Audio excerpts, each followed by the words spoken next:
Data handling, ये chapter देख रहे हैं आपके क्लास 11th का CS का।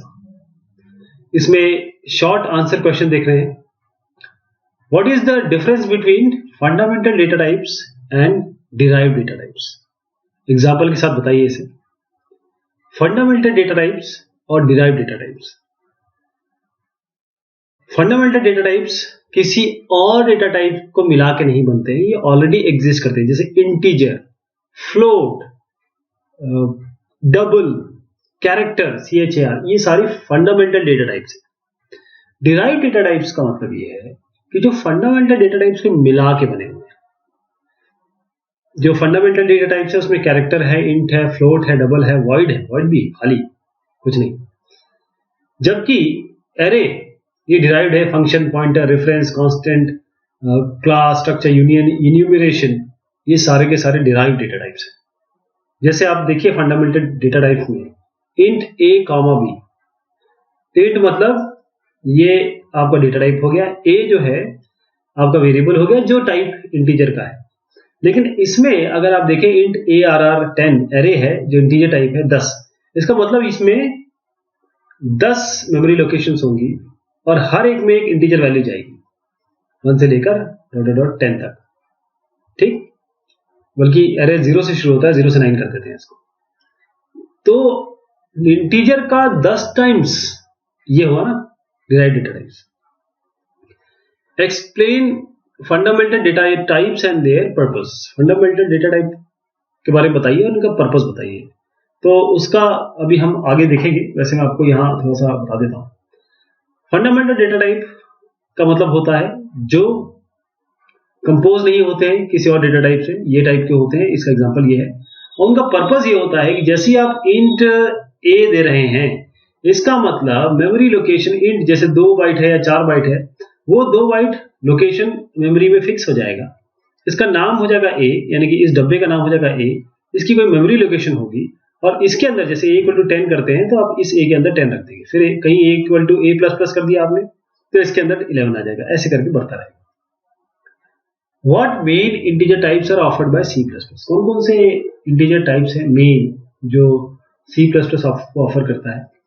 उसमें देखिए इंटीजर है, इससे आपको मान लीजिए इंटीजर 4 बाइट का है, आपको पूरा नहीं चाहिए, 2 ही बाइट में काम चल जाएगा तो शॉर्ट कर दीजिए इसको। शॉर्ट मतलब होता है इसका आधा।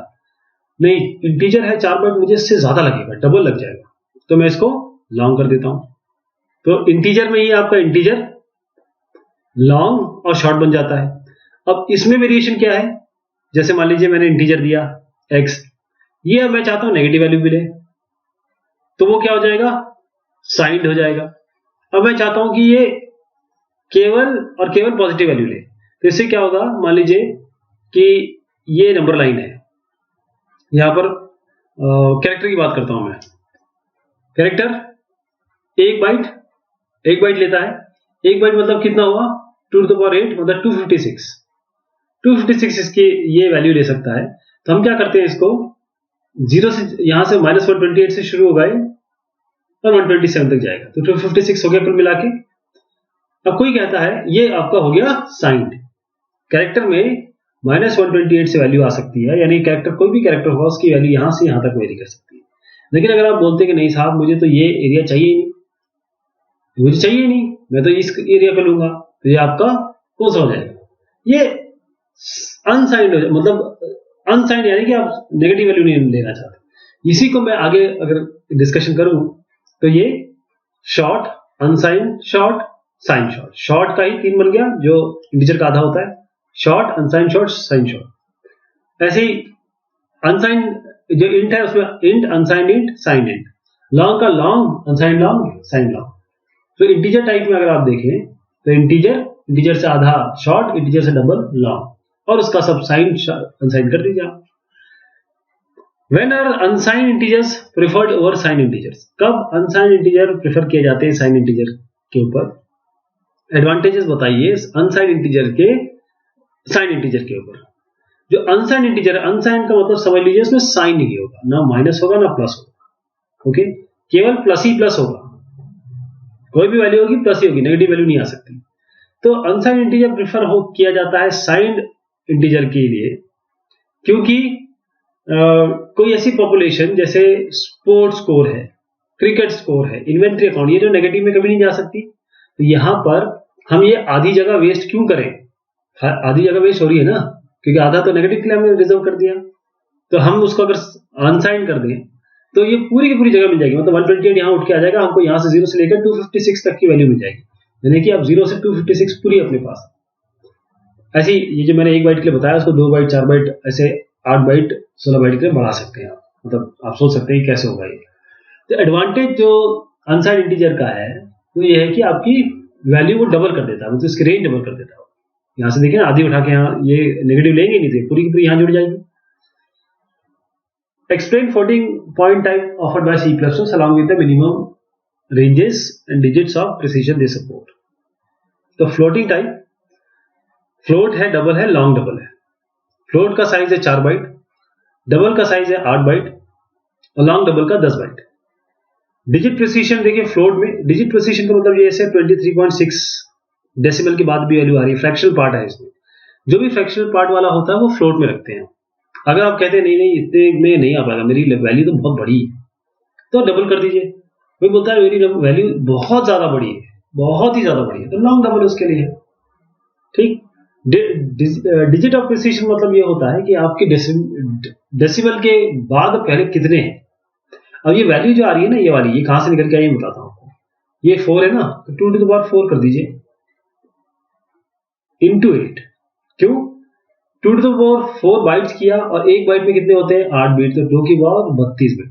तो 2 to the power 32 का मतलब ये होगा 2 की पावर 31 यहाँ पर आएगा, 2 की पावर 31 -1 यहाँ पर आएगा, 2 की पावर 31 यहाँ आएगा। इतना रेंज हो जाएगा इसका, जो कि ये वैल्यूज होती है, बहुत बड़ी वैल्यू है। देखिए 3.4 into 10 to the power -38। Okay, ऐसी बाकी का निकाल लीजिए। 2 की पावर 8 है, मतलब 8 इंटू 8 64।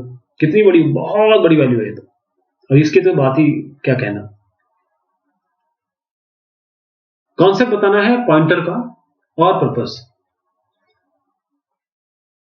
देखिए जब अपना इंट ए किया तो एक मेमोरी लोकेशन में एक जगह बन गई और ए नाम से ये रिजर्व हो गई। अब ए में आप 10 से शुरू करते हैं, ए माइनस माइनस करते हैं, तो यहां पर क्या वैल्यू आ जाएगी? 9। फिर ए माइनस माइनस करते हैं, क्या आएगी? 8। ये तो वैल्यू चेंज हो रही है। ठीक, अब कोई कहता है कि नहीं साहब, मैं इसके वेरिएबल से नहीं, मैं इसके मेमोरी लोकेशन पे काम करना चाहता हूँ। तो इसका कोई एड्रेस होगा, जैसे आपके कोई घर का एड्रेस है 56/2 वसंत विहार, आर के पुरम, या जो भी नाम दे, न्यू दिल्ली, ऐसे करके हो सकता है ना। अब देखिए ये जो एड्रेस है, जो मेमोरी लोकेशन का, जैसे ये एड्रेस होगा 0x समथिंग, क्योंकि हेक्साडेसिमल में होगा। ये जो मेमोरी एड्रेस है, इसको एक्सेस करने के लिए हमारे पास क्या है? उसको एक्सेस करने के लिए हमारे पास पॉइंटर है। तो अगर मैं इसी में ए वाले को ऐसे कर दूं, इंट स्टार ए, इसका मतलब होगा कि ये एक पॉइंटर है, या पीटीआर ले लेता हूं इसको, ये एक पीटीआर है, और पीटीआर में मैं एड्रेस दे देता हूं ए का एम्परसेंड लगा के एड्रेस निकलता है, एड्रेस पीटीआर में दे देता हूं। अब ये पीटीआर जो है ये इसको पॉइंट करने लगा है, PTR now is pointing to this. ये इंटीजर इसलिए है क्योंकि जो जिस चीज को ये पॉइंट कर रहा है वो इंटीजर है, और पीटीआर के पास अब एड्रेस है 0x समथिंग। तो पॉइंटर एक वेरिएबल है जो मेमोरी एड्रेस रखता है किसी वेरिएबल का। अगर एक वेरिएबल के पास एड्रेस है दूसरे वेरिएबल का, तो पहला वेरिएबल उसको कहते हैं कि ये पॉइंट कर रहा है इसको, जैसे पीटीआर पॉइंट कर रहा है इस मेमोरी लोकेशन को। उसको डिक्लेयर कैसे करते हैं? टाइप, यानी कि इंट स्टार, जो आपने यहां स्टार देखा, और पीटीआर, जो भी नाम देना चाहते हैं। ऐसा जरूरी नहीं कि पीटीआर नाम दे, आप अपना नाम दे सकते हैं, कोई दिक्कत नहीं। जो टाइप है इसमें कोई भी C++ का वैलिड टाइप होगा। अगर इसके अंदर आप 8.3 लिखने लगे तो इसको फ्लोट कर दीजिए, और इसको फ्लोट पॉइंटर बना दीजिए, इस वाले को फ्लोट बना दीजिए। पीटीआर नेम है, कुछ भी रख सकते हैं आप, जैसे कैरेक्टर स्टार ए का मतलब ये है कि ये एक पॉइंटर है ए, जो उस जगह पॉइंट करेगा जहां पर कैरेक्टर रहेगा। ये डिक्लेयर करता है एक पॉइंटर एक कैरेक्टर के लिए। सिग्निफिकेंस क्या है? रेफरेंस वेरिएबल का। अब आपने टीवी में सुना होगा, शायद अभी तो नहीं आता, दूरदर्शन में पहले आता था, कि राम निवास उर्फ बिल्लू राम निवास और बिल्लू, तो राम निवास कौन है और बिल्लू कौन है? आप इनके घर जाइए, बोलेंगे अरे राम निवास है क्या, राम निवास निकल के आ जाएंगे। आप कोई और आदमी आता है बोलता बिल्लू है क्या, वही आदमी निकल आएगा। तो एक वेरिएबल या एक ऐसा लोकेशन जिसको आप रामनिवास भी बोल रहे हैं, आर एन कर देता हूं, और जिसको आप बिल्लू भी बोल रहे हैं, बी कर देता हूं, तो ये रेफरेंस हो गया, है ना। तो रेफरेंस एक एलियास है, उर्फ जो होता है ना, उर्फ का मतलब होता है एलियास। कोई एक ऑलरेडी डिफाइंड वेरिएबल है, उसका अगर आप दूसरा नाम देते हैं, जैसे रामनिवास तो उनके पिताजी ने रखा, फिर मोहल्ले वालों ने उसका नाम बिल्लू रख दिया। तो ये जो बिल्लू है, ये एक ऑलरेडी रामनिवास जो है उनका उर्फ नाम है। जैसे एवीजी, अगर आप इसको एक रेफरेंस वेरिएबल बनाएं किसी परसेंटेज के लिए, तो एवीजी और परसेंटेज दोनों ही सेम वेरिएबल को पॉइंट कर रहे हैं, जैसे रामनिवास और बिल्लू। जैसे देखिए इंट परसेंटेज दिया, अब आपने इंट एम% एवरेज को परसेंटेज से असाइन कर दिया, यानी कि अब एवीजी और परसेंटेज एक ही हो गए। आप परसेंटेज बोले या एवीजी बोले, रामनिवास बोले परसेंटेज को या फिर बिल्लू बोले एवीजी को, दोनों सेम रहेंगे। Explain with example the concept of constant variable. आपको बताना है कांस्टेंट वेरिएबल एग्जांपल के साथ। कांस्टेंट वेरिएबल क्या होता है? आप देखिए पाई की वैल्यू क्या होती है?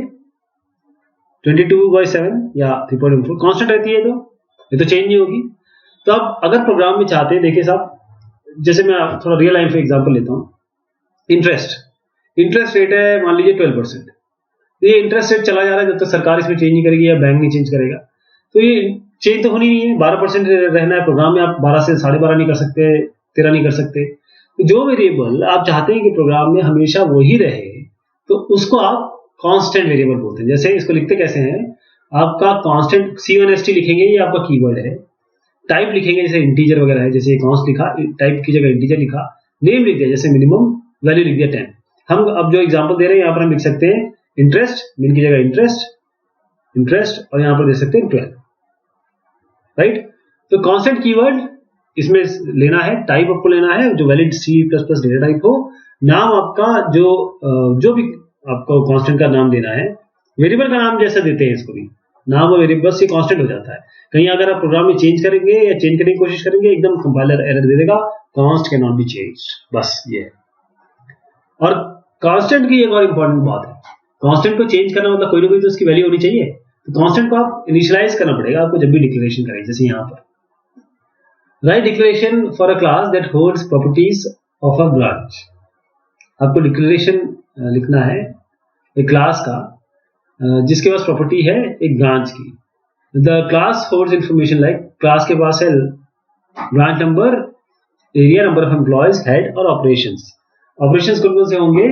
Branch reporting, printing, branch data modification, pending words reporting और फोरकास्ट रिपोर्टिंग। तो बड़ा आसान है, इसमें क्लास लिखिए, क्लास का नाम है ब्रांच, इन्होंने खुद ही बताया। एक क्लास लिखिए, क्लास कीवर्ड है, ब्रांच लिखिए, ब्रांच का नाम मतलब क्लास का नाम हो गया। ब्रेसेस से शुरू करिए, ब्रेसेस से एंड करिए, बाद में सेमीकोलन दे दीजिए। अब आते हैं वेरिएबल्स पे। सबसे आगे क्या है? Branch number. ब्रांच नंबर क्या कैरेक्टर हो सकता है? नहीं, नंबर है तो नंबर ही होगा, तो int branch underscore number. Area character हो सकता है, बेगम पेट ऐसा हो सकता है, तो कैरेक्टर में एरिया दे देंगे और इसके आगे 30 लगा देंगे कि हम बोलते हैं कि मैक्सिमम 30 से ज्यादा नहीं हो। अब नंबर ऑफ एम्प्लॉयज भी उन्होंने कहा है, तो नम अंडरस्कोर ऑफ अंडरस्कोर एम्प्लॉय या नम एम्प्लॉय कर सकते थे आप, इंटीजर दे दीजिए, क्योंकि नंबर ऑफ एम्प्लॉयज कभी 12.5 तो हो नहीं सकते। अब कैरेक्टर हेड है, जो इनका नाम होगा तो कैरेक्टर हेड दे दीजिए, 20 दे दीजिए, इतना बड़ा जितना भी नाम देना सच चाहिए, 20 दीजिए, 50 दे दीजिए, जो आपकी मर्जी है। 50 देंगे तो ज्यादा वेस्टेज होगा, ऐसा दीजिए नॉमिनल वैल्यू। अब फंक्शन लिखने हैं, जैसे ब्रांच रिपोर्ट प्रिंटिंग, तो प्रिंट रिपोर्ट ये वॉइड कर दीजिए। मॉडिफाई करना रिपोर्ट को, तो मॉडिफाई रिपोर्ट वॉइड कर दीजिए। Pending works, pending underscore report. Forecasting report, forecast underscore report. ये आपका एक क्लास बन गई। Write a declaration for a structure that holds information as the class. जो आपका ये था पिछला क्वेश्चन, उसमें स्ट्रक्चर में लिखेंगे। तो स्ट्रक्चर में ध्यान दीजिए फंक्शन नहीं आते, राइट। तो हम इंफॉर्मेशन यहां पर लिख रहे हैं, केवल आपके वैल्यूज आएंगी, यानी कि डेटा मेंबर्स आएंगे। तो वहां का डेटा मेंबर उठाइए, यहाँ की डेटा मेमोरी उठाइए और यहाँ पर लिख दीजिए, बस स्ट्रक्ट लिखना है, नाम ब्रांच वही रहेगा, ब्रेसेस रखते हैं, सेमीकोलन से बंद होता है, सब कुछ सेम है, केवल फंक्शन नहीं रहेंगे, केवल वेरिएबल्स रहेंगे। Right a declaration for a structure that holds information of a student like roll number, name, class, marks and grade. तो यहाँ पर स्ट्रक्चर लिखिए, यहाँ पर roll number, int roll number होगा, नाम कैरेक्टर हो सकता है तो कैरेक्टर ले लेंगे, नेम, इंटीजर क्लास, क्लास क्या होगी 1 2 3 4 होगी, और फ्लोट मार्क्स जो है वो 23.5 भी हो सकते हैं, 23.25 भी हो सकते हैं, तो मार्क्स का फ्लोट दे दीजिए। और ग्रेड जो होगा वो ए है, ए प्लस है, ए बी ऐसी तो होगा, है ना। ए प्लस अगर होगा तो फिर आपको ये फिर कैरेक्टर नहीं ले पाएंगे, फिर आपको कैरेक्टर ऐसे एरे देना पड़ेगा। तो मान लीजिए मैं मान लेता हूँ कि ए बी सी डी है, ए प्लस नहीं है, तो कैरेक्टर ग्रेड दे देंगे। अब डिक्लेरेशन क्लास लिखना है, जो 11वें सवाल में भी जो सवाल देखा, इसमें क्लास लिखनी है, इसमें ऑपरेशंस आपको डालने हैं, अपने आप अज्यूम करिए।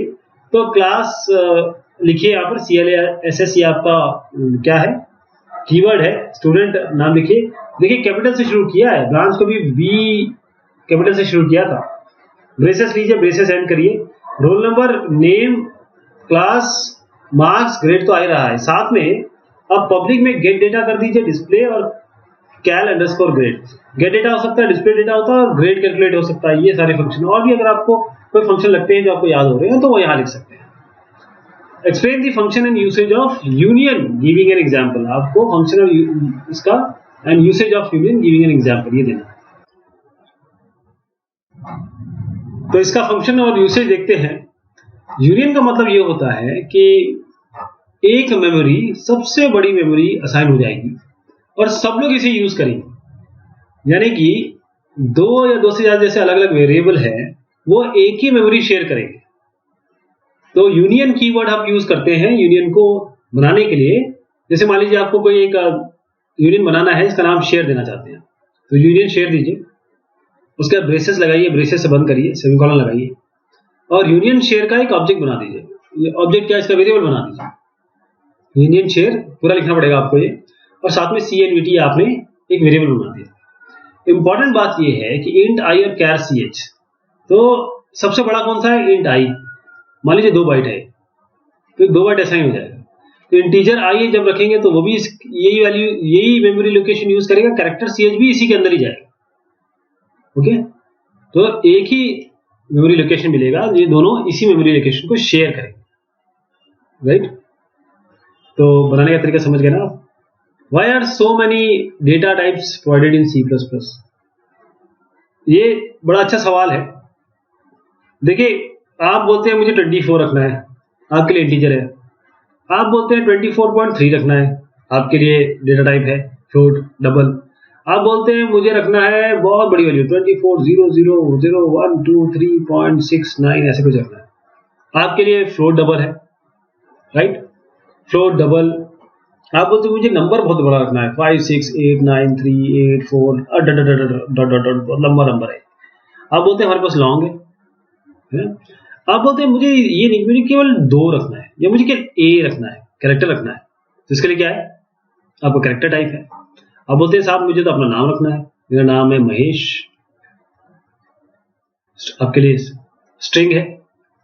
तो हर एक चीज के लिए डेटा टाइप दिया गया है।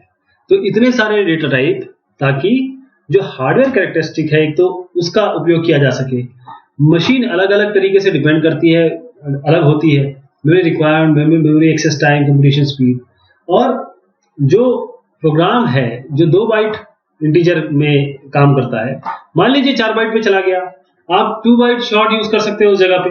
आप नहीं चाहते कि 4 बाइट पे जाए, 2 बाइट में के लिए फिर आप शॉर्ट यूज कर लीजिए। तो आपकी मेमोरी का बचाव होगा, साथ में आपके सारे काम जो जो हो सकते हैं, एक आदमी क्या क्या काम कर सकता है किसी सॉफ्टवेयर बनाने में, वो सारी चीजें उसके पास अवेलेबल है। Explain the function usage of variables. Variable क्या होते हैं, जो वेरी करते हैं, वैल्यूज जो वेरी करेंगी पूरे प्रोग्राम में।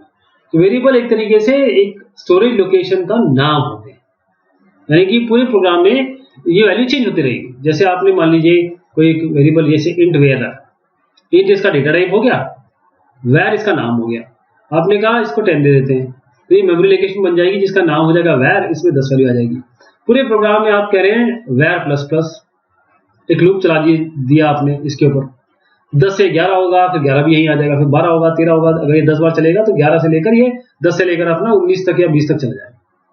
हर बार वैल्यू चेंज होगी, इसलिए इसका नाम वेरिएबल है, वेरी कर रहा है, राइट। तो ये सिंबॉलिक रिप्रेजेंटेशन है उस मेमोरी लोकेशन का, जिससे आप पूरे प्रोग्राम में अपनी वैल्यूज को रखेंगे, फिर मैनिपुलेट करेंगे और उसको पास करेंगे, चेंज करेंगे, ये सारा काम होता है इसमें। How many ways can a variable be initialised into, कितने तरीके से वेरिएबल को इनिशियलाइज कर सकते हैं, एग्जांपल भी दीजिए। पहला तो ये है कि आप सीधा टाइप लिखिए, जैसे इंटीजर लिखा, वेरिएबल का नाम लिखिए जैसे वैल लिखा, और इसको वैल्यू असाइन कर दीजिए 1001। एक तो ये तरीका है। दूसरा क्या करिए, यहाँ पर टाइप लिखिए, वैल लिखिए, उसको ब्रैकेट में 1001 दे दीजिए। अब इससे क्या होगा कि वैल में ये 1001 वैल्यू आ जाएगी, दोनों ही इसमें 1001 वैल्यू आ जाएगी। Explain the impact of access modifier const variable, support your answer is variable. Impact क्या होगा एक्सेस मॉडिफायर कॉन्स्ट वेरिएबल का? तो देखिए, इसमें हमने पहले जो डिस्कस किया था वो तो आएगा ही आएगा, लेकिन साथ में मैं और बता देता हूं। Impact of access modifier, access modifier मतलब कॉन्स्ट की बात हो रही, const is an access modifier. इसका इम्पैक्ट क्या होगा? आपने यहां पर प्रोग्राम में लिखा, वॉइड में शुरुआत की, एंड कर दिया, यहां पर लिखा कॉन्स्ट इन मैक्स इक्वल 50। आपने क्या किया, मैक्स को ए में डाला, यानी कि ए की वैल्यू भी 50 हो गई। अब आप कभी भी सी आउट करिए, ए को 10 करिए, ए को चेंज करिए, कोई दिक्कत नहीं। आप जैसे ही मैक्स को प्लस प्लस करेंगे, मैक्स में वैल्यू चेंज करेंगे, कंपाइलर एरर दे देगा, देखिए साहब आपने इसको मैक्सिमम रखा है, please do not change it. तो मैक्स चेंज नहीं होगा, लेकिन इसकी वैल्यू आप हर जगह यूज कर सकते हैं। जैसे आपने कांस्टेंट ले लिया पाई 3.14, बोला पाई 3.14 कांस्टेंट हो गई, हर जगह यूज करते रहिए इसको, पाई स्क्वायर, पाई, इसी नाम से यूज करते रहिए। तो ये फायदा है इसका। Comments are useful and easy way to enhance readability and understandability of a program. Elaborate with the example. Comments बहुत जरूरी है। Comments कंपाइलर नहीं देखता, Comments एग्जीक्यूट नहीं होते, लेकिन ये प्रोग्राम अगर आप किसी को दें तो वो कैसे समझ सकता है? एक हफ्ते बाद मैं तो कल की चीज भूल जाता हूं कि कल क्या किया था, कल क्या पहना था, कल क्या खाया था। तो हम आदमी जो इंसान हैं 80% नॉर्मल की बात कर रहा हूँ, जो अच्छे दिमागदार होंगे उनके बारे में नहीं बात कर रहा हूँ, जो नॉर्मल मॉडल जो मॉडरेट इंसान है वो 80% पिछले दिन का भूल जाते हैं। ठीक है, ये रिसर्च है। अब मान लीजिए अगर आप ये सब चीज नहीं लिखेंगे तो आपको पता कैसे चलेगा कहाँ क्या किया हुआ। एक हफ्ते की छुट्टी बाद आया, आपको प्रोग्राम नया लगा रहे, ये कि हाँ क्या किया था यार, ये याद नहीं आ रहा, दोबारा मेहनत करनी पड़ेगी। तो ये जो आप ये जो प्रोग्राम लिखते हैं ना, इसमें आप ये कमेंट लिखते हैं ताकि आप समझ सकें, किसी को दे रहे तो समझ सकें। आप याद रखिए, जो आप सॉफ्टवेयर बनाएंगे, सॉफ्टवेयर मेंटेन करने वाला कोई और होगा, तो वो कैसे समझेगा आपके प्रोग्राम को? तो कमेंट वो पीस, वो कोड है, कंपाइलर जिसे बिल्कुल डिस्कार्ड या इग्नोर कर देता है, वो एग्जीक्यूट नहीं होते। जो कमेंट का पर्पस है वो के लिए है कि आपके नोट्स, डिस्क्रिप्शन, ये सारी चीजें आप अपनी रीडेबिलिटी के लिए, अंडरस्टैंडेबिलिटी के लिए लगाते हैं। तो ये हमने कुछ सवाल देखे, आगे और भी ये पूरा जो कंटेंट है अभी बाकी है, आगे और देखेंगे। बहुत शुक्रिया, बहुत मेहरबानी आप सभी की।